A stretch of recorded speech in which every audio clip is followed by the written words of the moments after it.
Hey everybody, it's John Reed here for BlackberryOS.com. Today I want to review a new app that's just appeared in BlackBerry World called Mirio Don't Panic. Now this app is an online and offline GPS navigator for the BlackBerry 10. I'm just loading it up here. The app itself is special. It's because simply you can download the maps you need and then they will be available for your BlackBerry whenever you're out on the road, no matter what your signal is. It's been a while since we've had a full-on proper GPS app on BlackBerry, so it's very exciting to see this. Now the maps for Mirio range depending on how big they are. For the Western European maps, which I've downloaded, they were $30, but that is a lifetime fee. The other thing about the maps is that they're also quite a heavy download. The Western maps were 2.5 gigabytes to download, so if you're going to download this app, make sure you're on a Wi-Fi hotspot and that you're ready to download it for a good amount of time. Now, what's good about this? Let's go into the store of the app first of all. So in the menu here, we have a shopping cart in the bottom. This is probably where you're going to start, because when you first run it, you can download a trial version of one of their maps, which will last for just over a week. There you are, free trial maps. I've already downloaded the Eastern European maps before, so that's what it's saying I have available. But you will have an option for more maps, which if we go into the main map store here, we have Western European, Eastern European, North American, and a few others as well. British Isles there, for instance, for $19. So there's a good range, and you don't have to buy all the maps outright. You can just purchase them when you need them. Another nice touch is that you can also purchase premium points of interest, which right now only has points of interest for Greece, unfortunately. And also there is a section for voices. Now the voices that are stock available for the app are getting lost already. The voices that are available for the stock app are free, but you can add comedian voices as well, which you can purchase. However, there isn't a huge range at the moment. I'm sure they're going to add to it. Another cool feature is that you can download 3D buildings for your maps, which will appear as you're navigating around. There's a few selections, and the great news is these are all free to download. You don't have to pay for the 3D buildings. Likewise, there's a live traffic service which is integrated into the maps. These you have to pay for once again. It's $19 for Western Europe and $15 for North America. However, once you've paid for that, that is a lifetime subscription. You don't have to pay again. Okay, so let's look at the map view. Now, what you can see here is it's your typical GPS fare. You've got an arrow in the middle to show you where you are, which this is actually quite accurate because I am actually at the back of my house while recording this. You have some controls on the screen, details of the speed you're going, battery, etc, etc. One of the nice things, because this is actually a 3D rendering of the maps rather than just showing static images, you can use your finger to zoom around and pan along the image wherever you want to go without any problems. It's incredibly quick and responsive because of that, and very fluid as well. I'm just going to tap the red icon here to go back to where we are. The other thing you can do is you have the zoom controller here, which will allow you to either zoom in and out just by pressing the button. So if you tap them again, you have some preset zoom options. You can zoom right out or right in, and the other options are somewhere in between. You also have this compass here. It shows you, first of all, which direction you're facing. Right now we're looking at north. And if you tap it, it brings up more controls. You can set the map between 2D and 3D. Change your facing point to either be north or in the direction you're moving. And finally, this little button here, which is quite useful, because as well as being able to pan around, you can use it to rotate the map. If we do that again, like so. And this allows multi-touch gestures as well, so you can zoom in and out by pinching and squeezing, and also swiping up and down with two fingers will allow you to pan the map up and down, so you can switch to that 2D, 3D.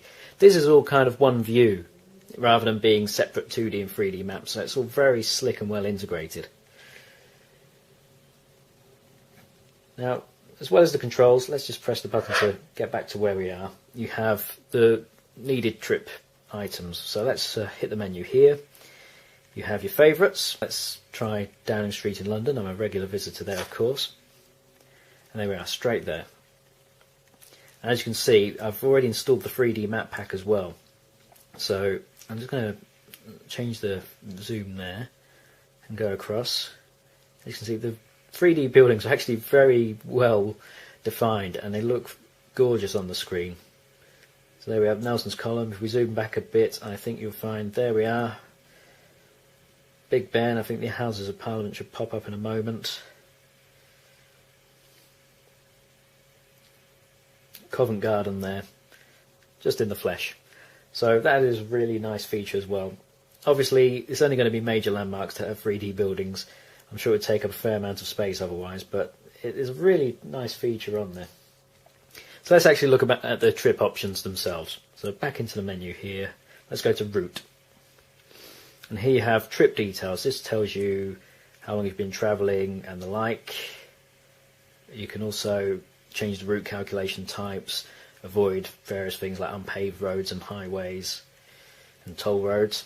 As well as that, you have the dashboard view. So if you're not actually needing the navigator, you can still use this. It will show you speed, the direction you're going, how far you are above sea level, and how accurate the GPS is at the moment. So it's a very handy item to have as well.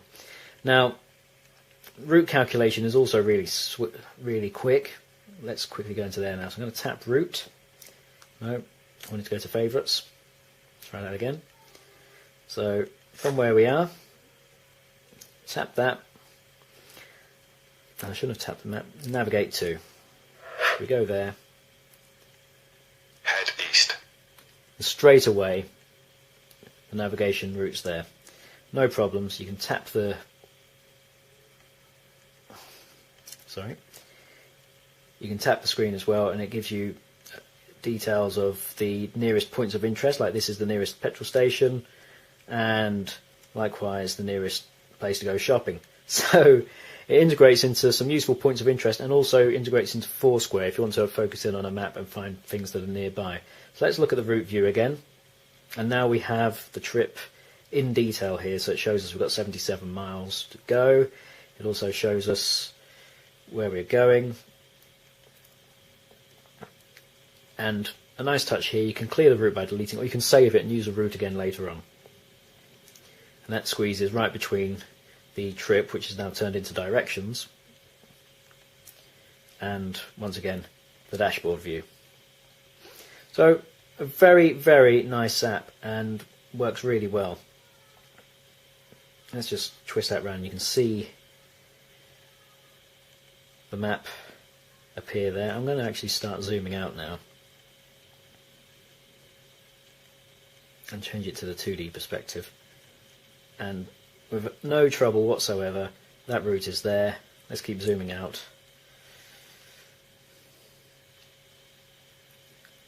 Might make more sense. And there it is in London.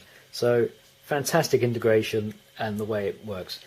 Now there are some drawbacks to this app, and the first one is that it is very heavy on the battery. If you're going to use this for navigating around in your car, you must have a battery charger.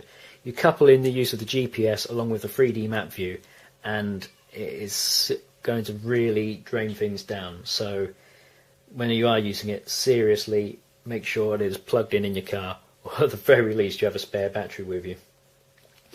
The other issue I've found is that because of the map sizes, the downloads are something really serious to consider. The Western European maps, for instance, that I was talking about earlier, are 2.5 gigabytes.